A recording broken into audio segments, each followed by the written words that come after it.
মরার আগের ভিডিও সবাই একটু দেখায়নি। হ্যালো শেষ।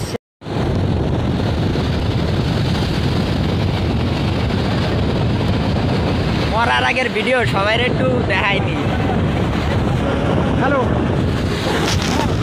শেষ শেষ শেষ শেষ, আর লক্ষণ নাই, ডুবে গেছে লাশ।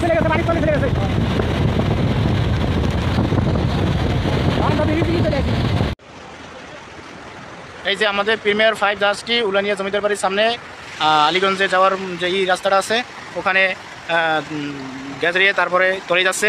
আমরা পিছন সাইড আমাদের অলরেডি তলায় গেছে, আমরা সামনে আসছি, সবাই সামনে চলে গেছি। আমরা নৌকার জন্য ফোন দিয়েছিলাম, নৌকা আসছে নাই, কোস্টগার্ডকে ফোন দিয়েছি, কোস্টগার্ড তারা বলছে আসতেছি, তারা এখন আসে এখন পৌঁছে যায়। আমাদের এই অবস্থা, পিছন সাইড সব তলায় গেছে, ইঞ্জিন রুম তলায় গেছে। এই যে দেখেন, এই যে আমাদের ইঞ্জিন রুম তলায় গেছে, এই যে আমরা এখান থেকে পানি আসতেছে, এই যে ইঞ্জিন রুম পুরো তলায় গেছে। এই পিছনের সাইডের এই অবস্থা, এই যে অবস্থা, এই যে এখন জ্বর হচ্ছে আর তলাইতেছে। আমরা সবাই পিছন থেকে সামনে চলে গেছি, সবাই সামনে আছি।